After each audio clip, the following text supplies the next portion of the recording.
menjelaskan tentang materi pertemuan 9 dengan mata kuliah Manajemen Dana Bank Keuangan. Pertemuan 9 itu berjudul tentang simpanan giro. Tujuan pembelajaran kali ini yang diharapkan mampu memahami pengertian dan manfaat simpanan giro, memahami sarana penarikan simpanan giro, memahami dan menerapkan perhitungan jasa giro, memahami tata cara pembukuan simpanan giro, memahami kegiatan clearing antar bank, memahami pencatatan transaksi giro dan rekonsiliasi bank. Untuk yang pertama, akan menjelaskan pengertian dan manfaat simpanan giro. Pengertian simpanan giro itu sendiri adalah simpanan masyarakat atau pihak ketiga bank secara individu maupun badan usaha. Dapat ditarik setiap saat dengan menggunakan cek, bilet giro, atau pemindah bukuan. Simpanan ini banyak memberikan kemudahan dalam melakukan transaksi usaha karena giro merupakan uang giral yang dapat digunakan sebagai alat pembayaran. Nanti manfaatnya itu banyak, nanti akan saya jelaskan manfaat giro itu sendiri setelah saya akan menjelaskan pengertiannya terlebih dahulu.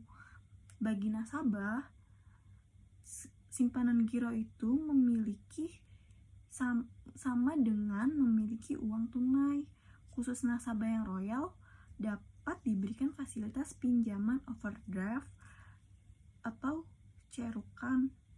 Overdraft itu sendiri yaitu pinjaman yang diberikan kepada nasabah untuk menanggulangi apabila terjadi penarikan dana giro yang melebihi saldonya. Jadi kalau misalnya saldonya ada berapa puluh juta atau mungkin sampai MM-an, dan ketika si penarik ini mau menarik uang tunainya itu melebihi simpanan saldo, akan mendapatkan overdraft atau cerukan, tapi dengan syarat si peminjam ini merupakan atau si nasabah ini merupakan nasabah yang royal gitu kan. Jadi memiliki kemudahan itu tersendiri jika nasabahnya itu royal gitu.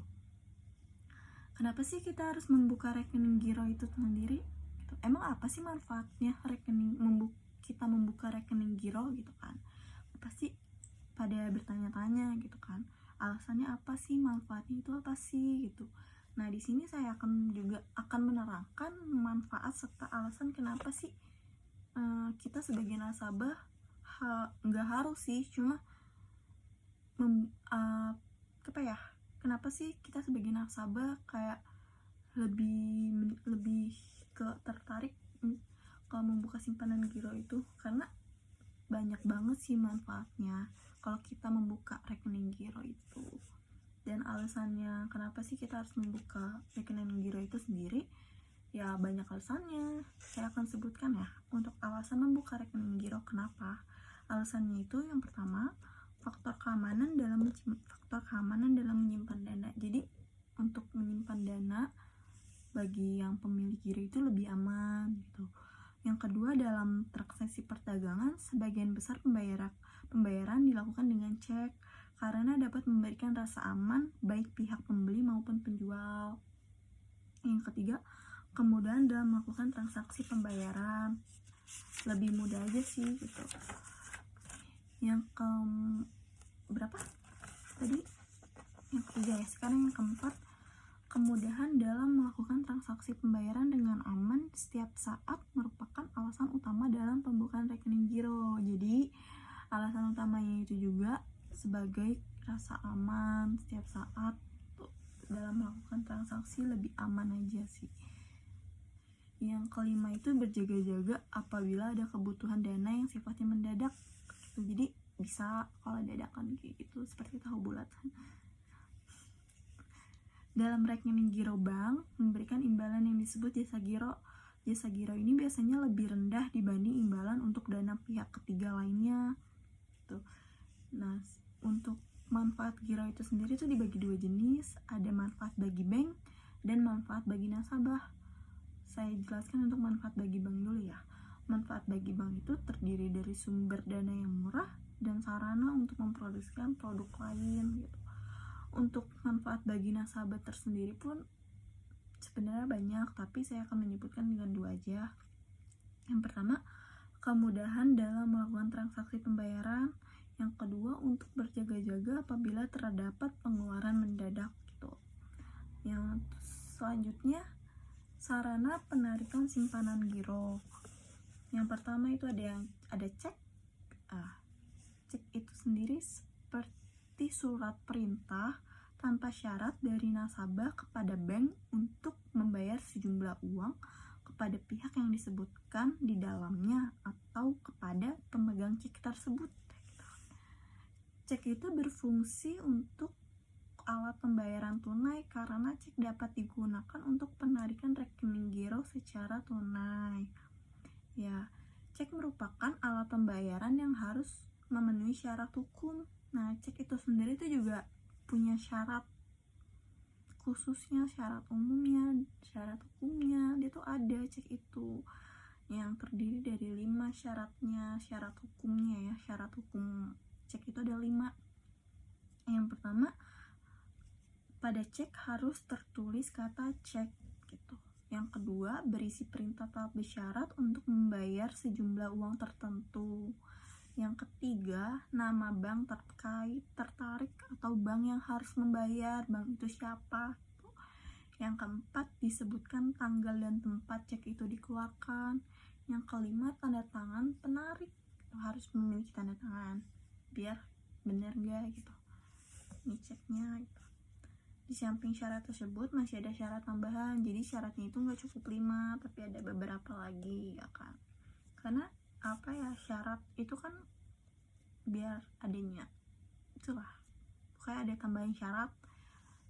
Yang pertama itu ada dana yang cukup, yang kedua materi yang cukup, jadi dananya itu harus cukup, dan materainya juga harus cukup ya kan. Dan jika terdapat coretan atau pembetulan tulisan harus ditandatangani oleh pemilik rekening giro itu sendiri. Yang keempat, jumlah nilai antara angka dengan tulisan itu harus sama, jadi nggak bisa beda. Nanti kalau beda itu jadi pertanda tanya gitu loh, kok ini jumlah nilai angka dengan tulisan tuh beda, jadi aneh, nggak valid gitu. Terus yang kelima, ada terdapat masa kadaluarsanya. Jadi tuh cek itu ternyata tuh ada kadaluarsanya itu 70 hari sejak tanggal itu dikeluarkan. Jadi di ceknya itu misalnya dikeluarkan cek itu tanggal 1 bulan Mei 2022, jadi kadaluarsanya itu 70 hari setelah tanggal 1. Berapa tuh tanggal berapa, kemungkinan 2 bulan lebih lah ya cek itu kadaluarsa, jadi sekitar bulan Mei, Juni, Juli, kita ya 2 bulan 70 hari setelahnya lah. Yang keenam, tanda tangan dan stempel harus sama dengan tanda tangan dan stempel yang ada di dalam spesimen, atau spesimen itu kartu contoh tanda tangan, jadi ada kartunya itu harus sama, nggak boleh beda. Yang ketujuh itu tidak diblokir, cek tidak diblokir. Yang kedelapan, resi cek sudah kembali. Yang ke-9, kondisi cek harus sempurna. Yang 10, rekening belum ditutup. Terus jenis-jenis cek itu ada banyak, ada 5 jenis cek itu. Yang pertama itu cek atas nama, yaitu cek yang di dalamnya tertulis nama yang akan menarik cek tersebut gitu. Cek ini hanya dapat ditarik oleh orang atau badan hukum yang namanya tertulis dalam cek. Jadi kalau nama orang lain itu nggak bisa, harus nama diri dia sendiri gitu. Harus yang terdapat dari yang ada di cek itu, yang tertulis di dalam cek namanya itu cek atas nama, diperuntukkan untuk siapa gitu. Yang kedua, cek atas unjuk, yaitu cek yang di dalamnya tidak tertulis nama orang atau badan hukum yang dapat menarik cek tersebut sehingga cek dapat ditarik oleh si pembawa. Jadi untuk yang cek atas nama itu kan harus ada nama atau badan hukumnya gitu kan, dan tulisan dalam cek itu harus sama gitu, sama yang menariknya harus sama, nggak boleh beda. Dan yang cek atas unjuk itu cek yang di dalamnya tidak tertulis nama atau badan hukum, tapi cek si pembawa. Misalnya pembawa saya, ya itu berarti cek itu cek atas unjuk, bukan cek atas nama. Tuh. Yang ketiga, cek kosong, yaitu cek yang nilai penarikannya melebihi saldo rekening giro. Jika terjadi cek kosong, maka pemilik rekening giro akan mendapat surat peringatan, gitu kan. Jika dalam kurun waktu 180 hari mendapat surat peringatan sebanyak 3 kali, gitu kan, maka nasabah tersebut akan di blacklist dan masuk daftar hitam BI Bank Indonesia. Itu gawat banget sih kalau udah masuk daftar hitam BI ya. Jadi urusannya tuh nanti ribet kemana-mana kalau udah masuk blacklistnya gitu. Jadi kalau bisa jangan melebihi saldo yang ada di rekening giro itu tersebut gitu. Serta semua rekening gironya di seluruh bank tuh akan ditutup. Jadi bahaya banget sih kalau misalnya penarikannya itu melebihi saldo rekening yang ada di giro gitu. Nasabah yang mendapat sanksi demikian akan diizinkan membuka rekening giro lagi setelah 180 hari dari tanggal dikenakan sanksi gitu. Tapi tetap aja bisa, cuma ada penundaan sekitar 180 hari itu karena itu sebagai sanksi aja sih, biar mungkin menjadi hal yang biar nggak terjadi di kemudian hari atau gimana sih, kurang tahu. Bagi nasabah yang royal nih ada manfaatnya. Bagi nasabah yang royal atau yang utama biasanya diberikan fasilitas overdraft kredit. Besarnya overdraft kredit dibatasi sebesar 15% dari saldo giro efektif dan jangka waktunya maksimal 15 hari kerja. Jadi overdraft kredit harus dibayar lunas paling lambat hari kerja ke-16 gitu. Paling lambat gitu. Mungkin paling cepatnya bisa 15 hari gitu kan, karena kan maksimal 15 hari kerja dong. Dan paling lambat 16 hari, mungkin paling cepatnya bisa seminggu 7 hari gitu.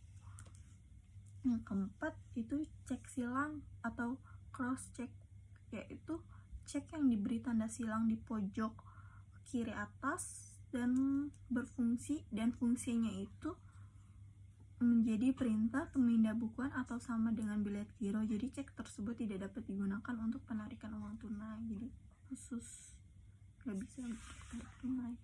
Yang kelima, cek mundur, yaitu cek yang diberi tanggal mundur atau setelah tanggal penyerahan gitu. Jadi tanggalnya itu mundur, diberi tanggal mundur atau setelah tanggal penyerahan gitu. Cek mundur itu ada 5 jenis cek ternyata. Yang kedua, kan tadi habis bahas ada bilet giro gitu kan. Nah di sini ada nih yang kedua, bilet giro. Apa sih bilet giro itu gitu kan? Bilet giro adalah surat perintah nasabah kepada bank untuk memindahkan sejumlah dana kepada pihak penerima yang disebutkan namanya. Bilet giro ini digunakan untuk melakukan penarikan non tunai atau pemindah bukuan. Jadi khusus bilet giro ini penarikan non tunai, nggak bisa dia tunai gitu atau pemindah bukuan gitu. Dalam bilet giro juga tuh sama seperti apa yang tadi saya seperti cek. Bilet giro juga sama seperti cek, ada syaratnya gitu kan.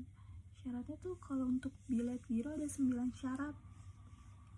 Yang pertama, terdapat nama bilet giro pada lembar bijinya gitu. Yang kedua, terdapat perintah tanpa syarat untuk memindahbukukan sejumlah dana atas beban pemilik rekening giro. Yang ketiga, ada nama dan bank tertarik.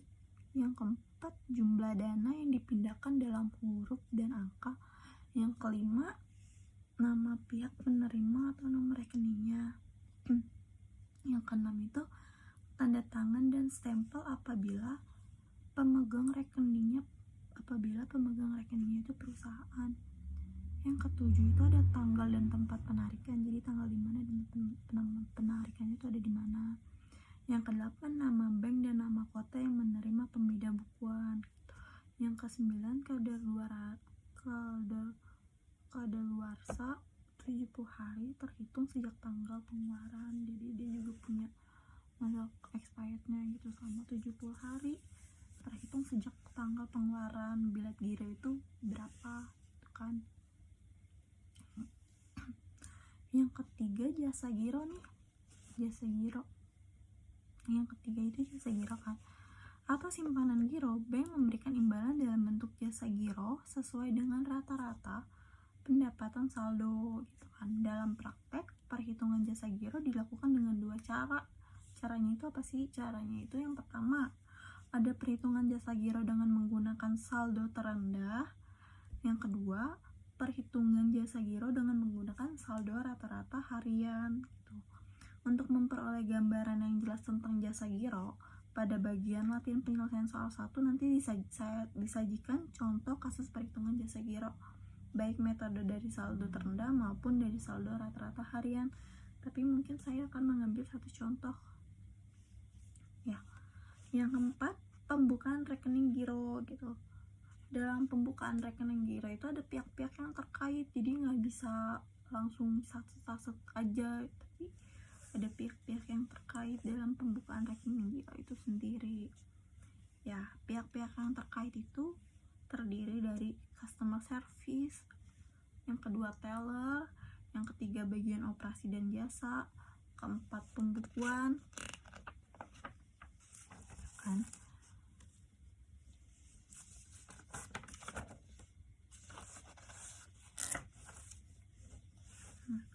Yang pertama, calon nasabah menghadap customer untuk mengisi formulir permohonan pembukaan rekening serta melengkapi data-data yang diperlukan.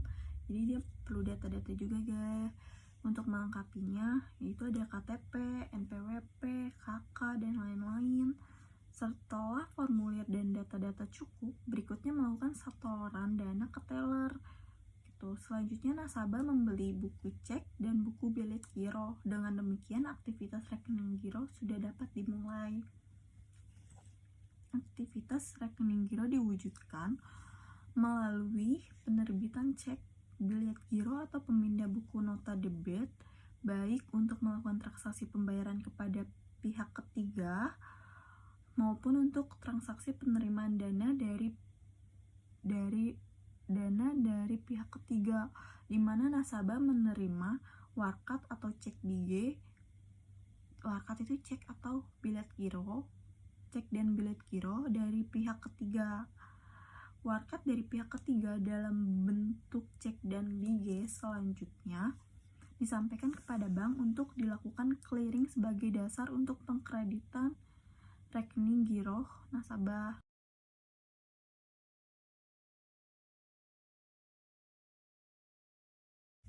Selanjutnya, setiap bulan pemegang rekening giro menerima laporan rekening koran dari Bank YBS yang membuat informasi tentang rincian transaksi penerimaan dan pengeluaran dana serta saldo rekening giro untuk bulan yang telah lewat.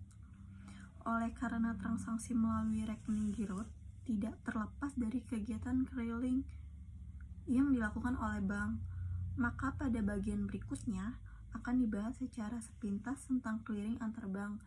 Dari bahasan tentang clearing akan diketahui poin-poin kesalahan dalam kesalahan nasabah dalam melakukan transaksi melalui rekening giro, khususnya kesalahan yang mengakibatkan tertolaknya warkat, cek dan bilet giro yang ditarik nasabah. Di sini ada contoh jurnal transaksi giro nasabah setor bilet giro dari bank lain.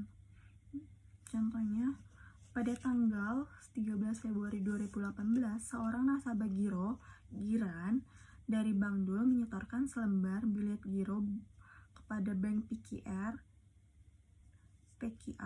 senilai 20 juta untuk dikreditkan ke rekeningnya di Bank DUL. Setelah dilakukan clearing pada tanggal 15 Februari 2018, setoran bilet giro dinyatakan efektif, tidak terjadinya penolakan. Jasa giro yang diberikan kepada Giran adalah 4% per tahun dan sampai akhir bulan tidak terjadi mutasi. Jurnal transaksi yang dibuat oleh Bank DUL antara lain: pertama, pada saat nasabah hendak mencairkan bilet giro tanggal 13 Februari 2018, tidak ada jurnal, hanya dilakukan pencatatan penerimaan bilet giro. Yang kedua, tanggal 15 Februari 2018, berdasarkan hasil keriling diketahui tidak terjadi penolakan, yaitu debit giro 20 juta senilai 20 juta dan kredit rekening giro nasabah 20 juta. Yang selanjutnya, pengakuan beban setiap hari. Debit beban jasa giro itu 2.192.000. Kredit jasa giro IMH dibayar 2.192.000. Perhitungannya yaitu bunga per hari 20 juta dikali 4% dikali 1 dibagi 365, dapat hasil 2.192.000. Beban bunga selama bulan Februari 2018 yaitu jumlah hari bulan dari tanggal 15 Februari sampai 28 Februari 2018 adalah 14 hari, sehingga total beban bunga untuk bulan Februari 2018 adalah 14 dikali 2.192.000, hasilnya adalah 30.688.000. Untuk pajaknya itu 20% dikali 30.688.000, hasilnya itu 6.137.000. 4. Jurnal pembayaran bunga tanggal 28 Februari 2018, yaitu debit jasa giro yang dibayar 30.688.000, kredit rekening giro nasabah 24.551.000, dan kredit kewajiban segera pajak PPh pasal 23 itu ada 6.137.000. Yang kelima, saya menjelaskan tentang clearing. Clearing antar bank adalah pertukaran warkat atau data keuangan elektronik DKE antar bank baik atas nama bank atau nasabah yang hasil perhitungannya diselesaikan pada waktu tertentu. Peserta clearing adalah semua bank yang terdaftar di Bank Indonesia sebagai peserta SKNBL. Penyelenggara clearing adalah Bank Indonesia yang bertindak sebagai penyelenggaraan clearing nasional atau PKN, ataupun penyelenggaraan clearing lokal atau PKL. Aktivitas clearing dibagi dua, antaranya yaitu clearing debit dan clearing kredit. Clearing kredit adalah perintah transfer dari nasabah pengirim di Bank A ke Bank B melalui aplikasi sistem yang dimiliki oleh Bank Indonesia. Sedangkan clearing debit yaitu perhitungan warkat clearing antara lain cek, bilet giro, nota debit yang ditagihkan pada waktu pertemuan clearing, penyerahan di kantor penyelenggaraan clearing dengan menyerahkan data keuangan elektronik DKE yang nantinya diproses atau diperhitungkan secara otomatis yang menghasilkan neraca saldo clearing, yaitu hasil akhir perhitungan clearing. Kegiatan clearing debit pun terdiri atas clearing penyerahan dan clearing pengembalian. Pada clearing penyerahan, bank penarik memperhitungkan dana dan menyampaikan transfer debit beserta warkatnya kepada bank terkait melalui penyelenggaraan clearing lokal atau PKL. Pada clearing pengembalian, bank tertarik memperhitungkan transfer debit dari bank penarik sebagai yang ditolak berdasarkan alasan penolakan yang ditetapkan oleh Bank Indonesia atau BI. Untuk proses clearing penyerahan pun atau pemindahan data itu ada langkah-langkahnya. Langkah-langkahnya itu sebagai berikut. Yang pertama, warkat dalam kurung cek, bilet giro, nota debat dicap terlebih dahulu yang memuat sebutan clearing dan dicantumkan nomor kode kelompok peserta. Jadi itu ada nomor kodenya juga dan harus dicap. Yang kedua, warkat-warkat akan dikelompokkan sesuai dengan peserta clearing. Yang ketiga, warkat debit atau warkat debit dan kredit dirinci nilai nominalnya dalam suatu daftar. Yang keempat, menjumlahkan nilai nominal dan banyaknya warkat dalam daftar clearing. Yang kelima, serah terima warkat clearing yang telah ditandatangani oleh wakil peserta clearing. Yang keenam, apabila terjadi perbedaan pendapat mengenai dapat tidaknya warkat diperhitungkan dalam clearing, maka keputusan terakhir diserahkan kepada penyelenggaraan clearing, PKN atau PKL. Yang terakhir, penyusunan neraca clearing dikembalikan kepada bank masing-masing untuk menentukan layak atau tidaknya warkat yang diterima dari bank lain untuk diselesaikan. Lanjut, jika hasil akhir perhitungan clearing menghasilkan neraca clearing yang bersaldo debit, maka bank tersebut dinyatakan kalah clearing. Sedangkan hasil akhir perhitungan clearing yang neraca bersaldo kredit dinyatakan menang clearing gitu. Bank dinyatakan menang jika warkat yang ditagihkan atau diserahkan nominalnya lebih besar daripada nominal warkat yang diterima. Dan sebaliknya, bank dinyatakan kalah clearing jika bank menerima tagihan nominalnya nominalnya lebih besar daripada nominal warkat yang diserahkan. Di bawah ini adalah listing alasan penolakan transfer debit dalam clearing pengembalian untuk menjadikan perhatian pemegang rekening giro. Alasan penolakan transfer debit oleh bank tertarik atas warkat yang disampaikan oleh bank penarik disebabkan oleh kondisi dan hal-hal sebagai berikut. Yang pertama, saldo rekening yang tidak cukup. Yang kedua, rekening telah ditutup. Yang ketiga, terdapat unsur cek atau syarat format bilet giro yang tidak terpenuhi, antara lain tidak terdapat penyebutan tempat dan tanggal penarikan, tidak terdapat tanda tangan penarik, tidak terdapat nama dan nomor rekening giro pemegang, tidak terdapat nama bank penerima, tidak terdapat jumlah dana yang dipindah bukukan baik dalam angka maupun huruf selengkap-lengkapnya. Yang keenam, tidak terdapat tanda tangan nama jelas dan atau yang dilengkapi dengan cat atau stempel. Yang keempat, ada bilet giro digunakan sebelum tanggal penarikan atau sebelum tanggal efektif, atau tanggal efektif yang dicantumkan namun tidak dalam tanggal waktu penunjukan. Terus selanjutnya ada cek atau cek dana atau bilet giro dibatalkan oleh penarik setelah berakhirnya tenggang waktu penunjukan berdasarkan surat pembatalan cek penarik. Lalu ada cek dana atau bilet giro yang sudah kadaluarsa. Selanjutnya, perubahan teks perintah yang telah tertulis pada bilet giro tidak ditandatangani oleh penarik. Terus, tanda tangan yang tidak cocok dengan spesimen.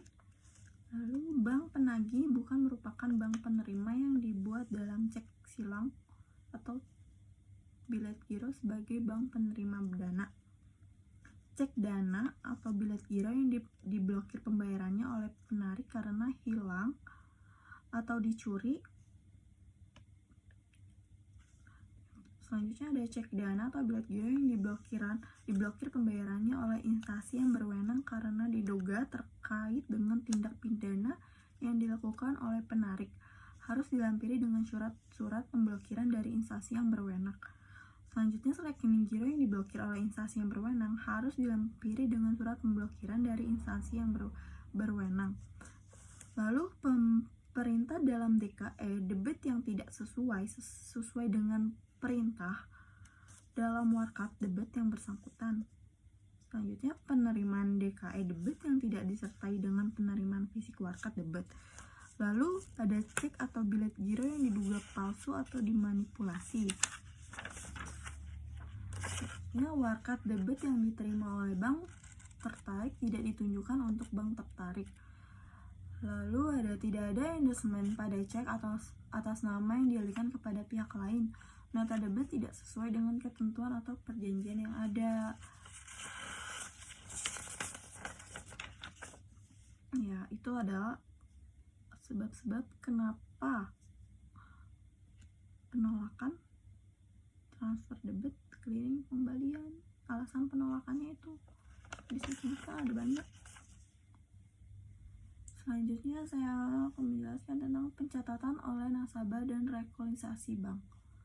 Nasabah pemegang rekening giro atau staf perusahaan yang dipercayai harus menyelenggarakan pencatatan atau pembukuan atas setiap transaksi penarikan cek atau bilet giro, serta penerimaan cek transfer masuk dari pihak ketiga atau setoran dana tunai ke rekening gironya agar setiap saat dapat diketahui saldonya. Hal ini untuk menghindari penarikan cek yang tidak didukung dengan ketersediaan dana yang cukup. Kemudian setiap bulan melakukan rekonsiliasi atau pencocokan dengan data bank statement atau laporan rekening kurang bank. Perbedaan saldo buku dengan saldo laporan rekening koran bank. Saldo merupakan saldo menurut laporan rekening koran bank atau bank statement per tanggal tertentu boleh jadi pembeda dengan saldo menurut buku bank nasabah. Untuk mengatasi masalah ini, maka perlu melakukan rekonsiliasi bank atau pencocokan saldo sehingga diketahui saldo yang benar. Beberapa penyebab perbedaan antara saldo menurut pembukaan nasabah dengan laporan bank adalah sebagai berikut. Yang pertama, bank belum melakukan transaksi tertentu. Setoran dalam perjalanan, nasabah telah mencatat setoran ke bank tetapi bank belum mencatatnya. Kedua, cek dalam perjalanan atau cek masih beredar. Itu cek yang ditarik untuk dibayarkan kepada pihak ketiga, vendor, dan telah dibukukan oleh nasabah, tetapi bank belum mencatatnya sehubungan vendor tersebut tidak segera mencairkan cek tersebut. Lalu ada bilet giro yang diterbitkan customer. Sudah dicatat oleh nasabah sebagai penerima penelusuran tagihan, tapi bank belum mengkredit rekening giro. Nasabah berhubung dalam proses clearing warkat BG yang diterbitkan customer tersebut tertolak. Yang kedua, nasabah belum mencatat transaksi tertentu, yaitu ada penerimaan dana melalui bank. Bank kadang-kadang melakukan penerimaan dari inkasso atau pembelian buku untuk dibukukan ke dalam rekening giro nasabah. Hal semacam ini sering terjadi dan bahkan dianjurkan kepada para customernya. Terus ada biaya administrasi bank. Bank biasanya membebankan sejumlah biaya untuk menangani transaksi yang dilakukan pemegang giro. Lalu ada pendapatan bunga atau jasa giro. Bank yang memberikan bunga atas saldo giro yang dihitung atas dasar persentase tertentu dari saldo giro rata-rata per bulan. Lalu ada cek kosong dari customer atau debitur. Nasabah sering menerima pembayaran dari para konsumen atau debitur dalam bentuk cek yang diperlakukan sama dengan uang tunai. Cek tersebut bersama-sama dengan uang tunai disetorkan tiap hari ke bank. Apabila cek yang diterima menggunakan bank yang sama dengan bank nasabah, maka cek langsung bisa diuangkan dan langsung dibukukan ke rekening giro nasabah. Lalu selanjutnya ada bank atau nasabah atau kedua-duanya telah melakukan kesalahan pencatatan. Sebagai contoh, bank mungkin mengurangi saldo rekening seorang pemegang giro untuk cek yang sebenarnya ditarik oleh pemegang giro yang lain. Sementara itu, nasabah mungkin salah mencatat jumlah rupiah cek yang telah ditariknya. Apabila salah satu pihak atau kedua-duanya melakukan kesalahan pencatatan, maka dipastikan bahwa saldo menurut catatan nasabah nasabah tidak akan sama dengan saldo yang tercantum dalam laporan bank. Apabila hal ini terjadi, maka penyebab kesalahan harus ditemukan dan dikoreksi dan diperbaikan. Kesalahan ini merupakan bagian dari rekonsiliasi bank. Lalu ada tahap-tahap penyusunan rekonsiliasi bank. Yang pertama mulailah dengan saldo yang tercantum dalam laporan rekening koran bank dan saldo yang tercantum pembukuan nasabah atau disebut juga saldo per buku. Yang kedua, tambahkan atau kurangkan saldo per bank. Hal-hal yang tercantum dalam pembukuan nasabah tetapi tidak tercantum dalam laporan rekening koran bank yaitu tambahan setoran dalam perjalanan pada saldo per bank. Yang kedua, kurangkan cek dalam perjalanan dari saldo ke bank. Lalu yang ketiga, tambahkan atau kurangkan pada saldo per buku.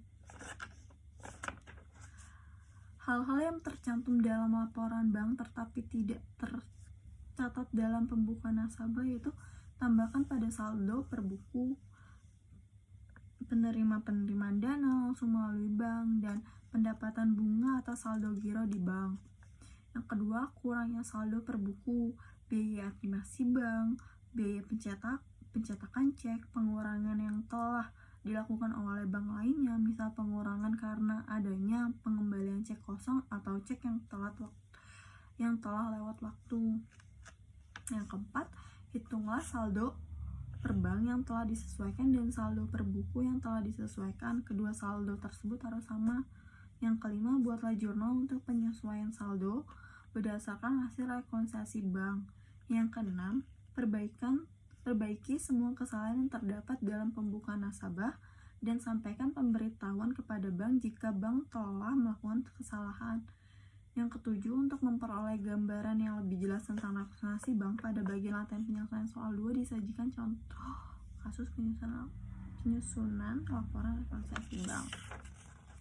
Ya, berikut latihan penyelesaian soal 1. Sebagai contohnya, Tuan A memiliki rekening giro pada bank ABC. Transaksi selama bulan April 2016 sebagai berikut.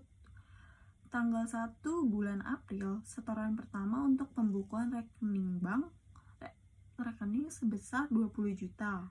Pada tanggal 6 bulan April, penarikan cek nomor 1104 sebesar 6 juta.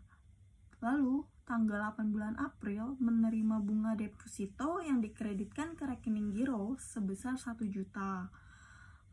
Selanjutnya, pada tanggal 11 April, setoran bilet giro Bank BNI sebesar 6 juta, clearing efektif pada hari yang sama. Lalu, tanggal 16 April, penarikan bilet giro GA 1214 melalui Bank BCA Surabaya sebesar 27.500.000. Tanggal 21 April, setoran tunai 15 juta.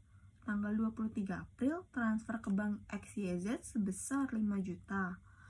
Tanggal 26 April, terima kiriman uang sebesar 7 juta.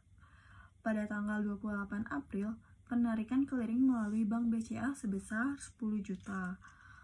Dan tanggal 30 April, terima transfer dari bank lain sebesar 8 juta. Dan di sini diminta untuk buatlah laporan rekening giro atas nama Tuan A untuk bulan April 2016. Lalu buatlah perhitungan pinjaman overdraft. Ketiga, buatlah perhitungan bunga overdraft. Dan yang keempat, buatlah perhitungan jasa giro jika jasa giro didasarkan oleh saldo atas saldo terendah dan jasa giro didasarkan atas saldo rata-rata harian. Catatan, saldo rekening giro minimal 1 juta. Tidak boleh kurang. Yang kedua, Tuan A mendapat fasilitas pinjaman overdraft dengan bunga 20% PA dan biaya provinsi sebesar 100.000. Yang ketiga, ketentuan jasa giro sebagai berikut. Saldo giro 1. Yang kedua, 5 juta seperti yang tertera ya. Ada ketentuan jasa gironya sebagai berikut. Yang pertama 1 sampai kurang dari 5 juta, jasa gironya 0%. Yang kedua, 5 juta sampai 25 juta, jasa gironya 2%.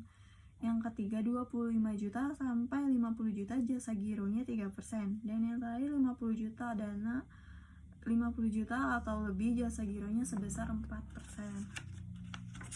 Ya.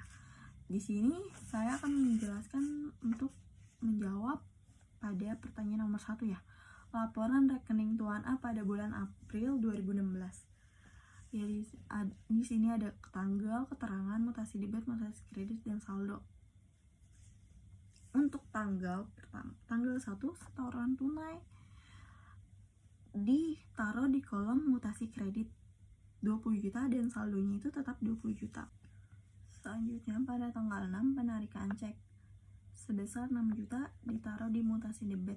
Jadi total saldonya itu ada 14 juta. Jadi untuk yang tanggal pertama setoran tunai 20 juta dikurangi penarikan cek, hasilnya saldonya jadi 14 juta. Tanggal 8 bunga deposito sebesar 1 juta dimasukkan di mutasi kredit. Jadi total saldonya 15 juta bertambah. Lalu tanggal 11 setoran bilet giro Bank XYZ sebesar 10 juta dan dimasukkan di mutasi kredit. Jadi totalnya 25 juta. Dan tanggal 16 terdapat pinjaman overdraft dimasukkan ke mutasi kredit sebesar 3.600.000. Jadi totalnya 28.600.000. Pinjaman overdraft itu sendiri terdapat biaya provinsi sebesar 100.000 dan dimasukkan di mutasi debit. Dan biaya penarikan bilet giro nomor GA 1214 sebesar 27.500.000 dan dimasukkan ke mutasi debit. Jadi total saldonya itu dikurangkan jadi sisa 1 juta. Pada tanggal 21 terdapat setoran tunai sebesar 15 juta dan dimasukkan ke mutasi kredit. Total saldonya jadi 16 juta. Setoran tunai itu terdapat bayar pinjaman overdraft sebesar 3.600.000 dimasukkan di mutasi debit sehingga saldonya berkurang jadi 12.400.000. Dan beban bunga overdraft senilai 9.863 ditaruh di mutasi debit. Jadi saldonya itu ada 12.390.137 rupiah. Dan pada tanggal 23 April terdapat transfer keluar sebesar 5 juta dimasukkan ke mutasi debit sehingga total saldonya berkurang jadi 7.390.137 rupiah. Lalu tanggal 26 terdapat transfer masuk sebesar 7 juta dan dimasukkan di mutasi kredit. Jadi total saldonya itu bertambah jadi 14.390.137 rupiah. Dan pada tanggal 28 terdapat penarikan clearing sebesar 10 juta dan dimasukkan ke mutasi debit sehingga total saldo menjadi 4.390.137. Dan pada tanggal 30 April terdapat kiriman uang sebesar 8 juta dimasukkan ke mutasi kredit. Dan jadi total saldonya bertambah sehingga menjadi 12.390.137 rupiah. Yang kedua, jawaban untuk yang pertanyaan kedua itu perhitungan pinjaman overdraft. Saldo rekening giro tanggal 16 sebesar 25 juta. Pinjaman overdraft maksimum sama dengan 15% dikali 25 juta. Jadi hasilnya itu ada 3.750.000. Pinjaman overdraft yang diperlukan antara lain ada saldo rekening giro, penarikan clearing, kekurangan dana, saldo minimum rekening giro, biaya provinsi, serta biaya overdraft yang diperlukan. Saldo rekening giro itu sendiri sebesar 25 juta, penarikan clearing 27.500.000, kekurangan dana 2.500.000, saldo minimum rekening giro 1 juta, serta biaya provinsi itu 100.000. Pinjaman overdraft yang diperlukan jadi 3.600.000. Yang ketiga, perhitungan bunga draft. Pinjaman overdraftnya itu 3.600.000. Suku bunga 20% per tahun, masa pinjaman 5 hari mulai tanggal 16 sampai 21 April.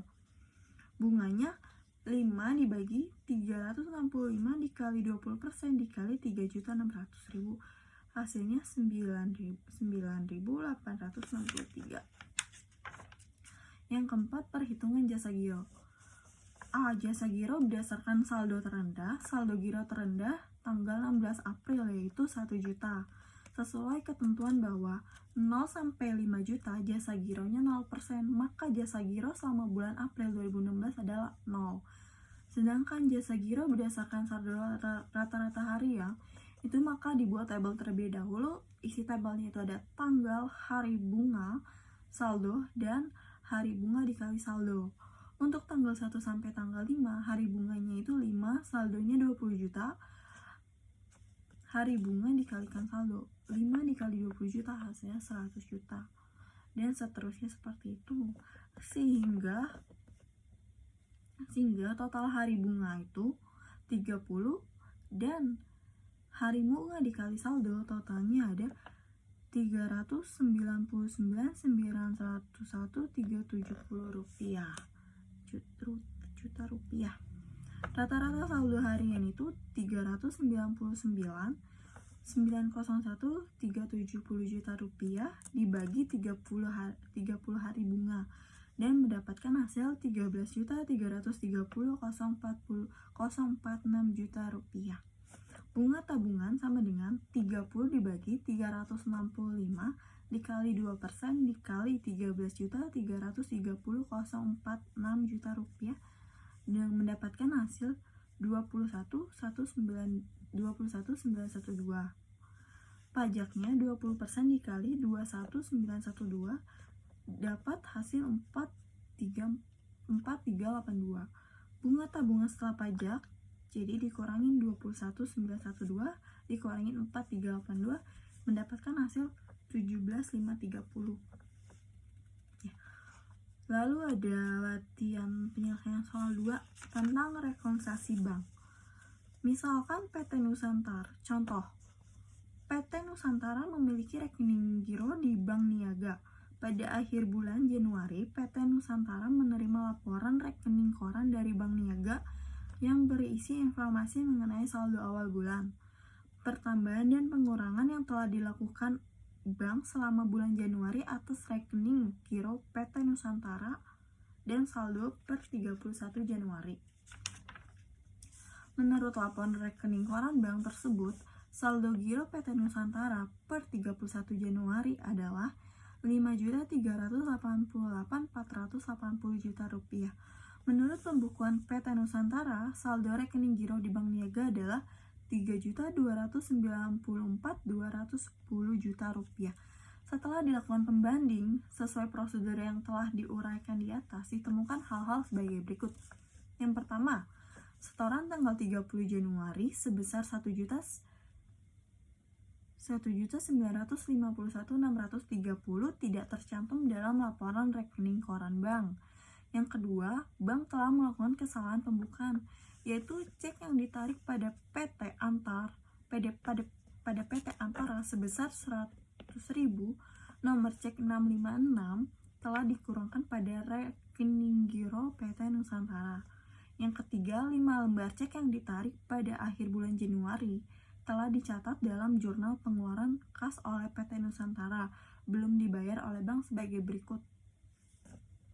Di sini ada tabelnya ya. Ada dalam tabelnya itu ada nomor cek, tanggal, dan jumlah. Bisa dilihat di nomor cek 337 tanggal 27 Januari jumlahnya 286.000 dan nomor cek 338 tanggal 28 Januari jumlah 319.470 rupiah. Pada nomor cek 339 tanggal 29 Januari jumlah ada 83.000 dan nomor cek 340 tanggal 30 Januari jumlahnya 203.140 rupiah. Dan yang terakhir nomor cek 341 pada tanggal 31 Januari terdapat jumlahnya 458.530 rupiah. Yang keempat, bank telah menerima pelunasan sebesar selembar wesel ditagih milik PT Nusantara sebesar 2.100.000. Telah menerima pelunasan selembar wesel ditagih milik PT Nusantara sebesar 2.114.000, termasuk di dalamnya pendapatan bunga sebesar 214.000. Penerimaan pelunasan wesel ini belum dicatat dalam jurnal penerimaan kas oleh PT Nusantara. Kelima, laporan rekening koran bank menunjukkan bahwa bank telah memberi bunga kepada PT Nusantara sebesar Rp28.010.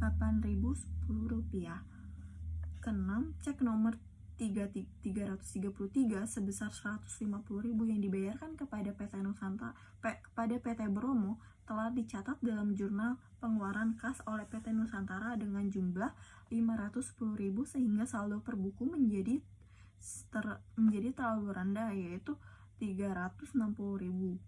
Yang ketujuh, biaya administrasi bank bulan Januari adalah 14.250. Yang kedelapan, laporan rekening koran bank menunjukkan adanya pengembalian cek yang tidak cukup dananya atau cek kosong sebesar 52.000. Cek tersebut berasal dari PT Rosalina. Berikut untuk cara penyelesaiannya, dibuatkan tabel. Di tabelnya itu terdapat per bank, dalam rupiah, per buku, dan dalam rupiah. Bisa dilihat pada tabel berikut. Saldo kas 31 Januari adalah Rp5.388.48. Sedangkan per bukunya saldo kas 31 Januari adalah Rp3.291.21. Dengan tambahan bisa dilihat ya, itu ada setoran dalam perjalanan 30 Januari, koreksi kesalahan bank sampai cek PT Antara telah didebit ke akun perusahaan. Untuk per banknya ada Rp1.591.63. Terus koreksi kesalahan bank cek ada 100.000, dan untuk PT Antara telah debit ke akun perusahaan yaitu ada Rp7.080.11. Dikurangi cek dalam peredaran nomor 337.286.000, nomor 338.319.470, nomor 339.83.000, nomor 340.231.40, nomor 341.458.530. Sedangkan untuk di tabel per bukunya itu ada tambah penerimaan wesel via bank, masuk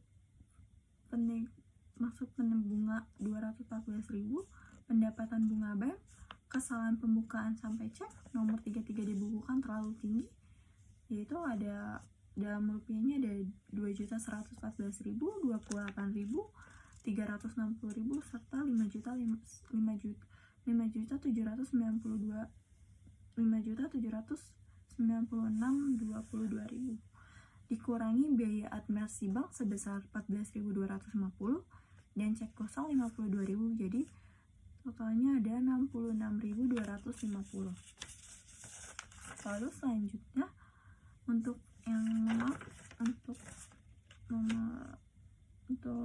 per bank dalam rupiah ada 1 juta. Ini seperti yang di tabel ya, bisa dilihat. Saldo kas per bank setelah disesuaikan ada 5.729.97.000, dan saldo kas per buku setelah disesuaikan ada 5.729.97.000. Jurnal penyesuaiannya terhadap saldo buku kas atau bank sebagai berikut. Ini ada kasnya itu 2.114.000, piutang wesel sebesar 1.900.000, pendapatan bunga penerimaan wesel melalui bank 214.000. Jika 1 Januari kasnya ada Rp28.010, pendapatan bunganya Rp28.010.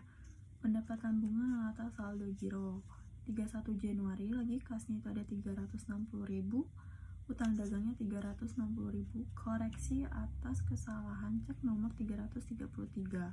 31 Januari macam-macam biaya ada 14.250 ya, kasnya juga sama Rp14.250, biaya administrasi bank gitu.